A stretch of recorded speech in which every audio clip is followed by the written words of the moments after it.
happy to share this moment with you.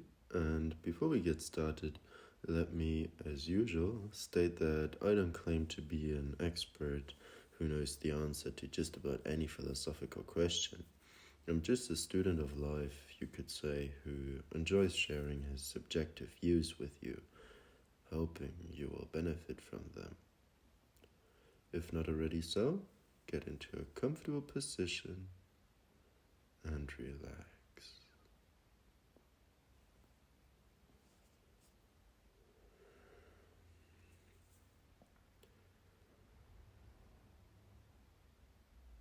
If you like, feel free to join me in taking 5 deep breaths with little pauses in between where you can listen to the silence and the spaciousness that everything is embedded in.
Let us enjoy the silence.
No need to use your mind now. Don't give random thoughts your attention. And if you do, consciously observe your environment or your breath for a bit, or just don't focus on anything and be free from attachments at all. But it can really help to attend to something in case you have an active mind.